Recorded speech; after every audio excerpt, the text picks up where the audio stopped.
one of the House impeachment managers, Congressman Ted Lieu of California, joins me now. Congressman, how do you feel about that 57-43 vote?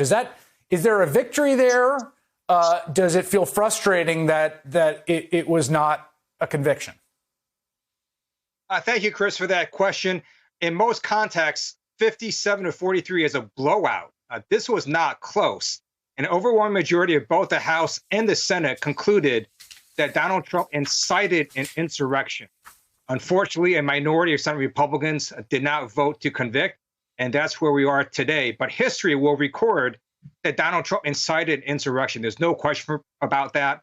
And history also includes 4 years from now. I think this makes it really hard for Donald Trump to try to do anything politically anymore.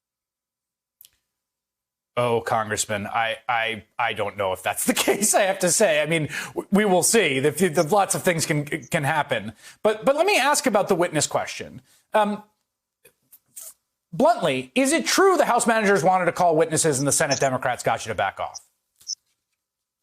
So I'm not going to discuss internal deliberations. What I will say is, based on what Mitch McConnell has stated and other Senate Republicans, we proved our case. We showed Donald Trump incited insurrection.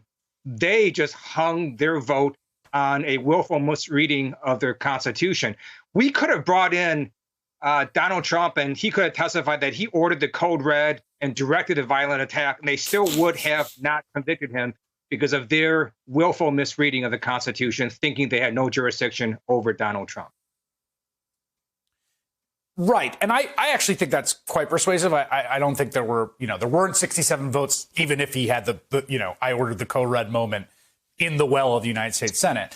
But when you talk about this sort of history in the record, I mean, I think that part of the thinking here is there's a lot we don't know, and there's a lot that still needs to be presented. Now, maybe you think the impeachment, trial wasn't a vehicle for that, but it does seem that, getting people under oath about the events of that day matters even more broadly than the conviction. What do you say to that?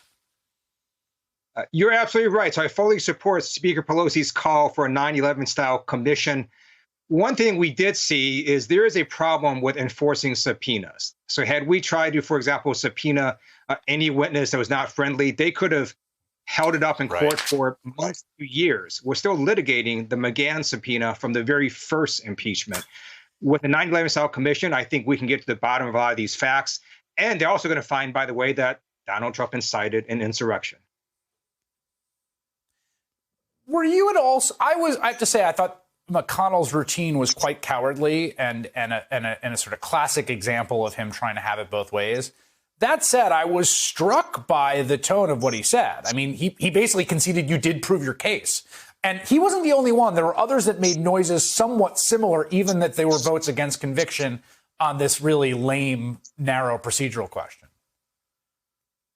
What was remarkable about Senator McConnell's speech was not only that he sounded like a House impeachment manager for the first half and then contorted himself to explain why he voted to acquit, but also basically what he was saying is that he thinks that Donald Trump should be in prison.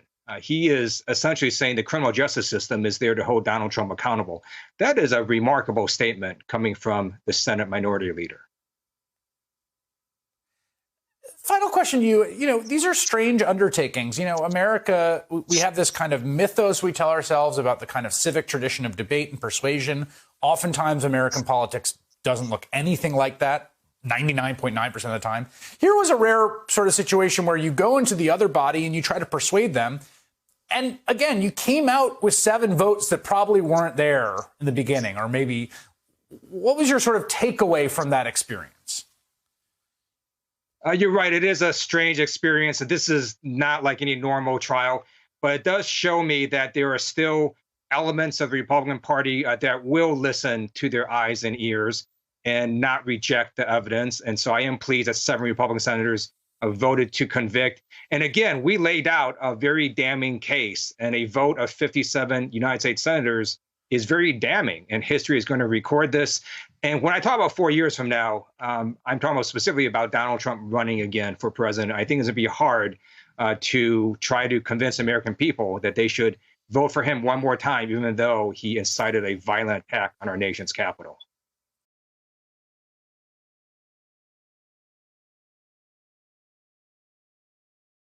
Hey, thanks for watching our YouTube channel. You should know that you can follow today's top stories and breaking news and catch up on your favorite MSNBC shows all in one place. Download the NBC News app today.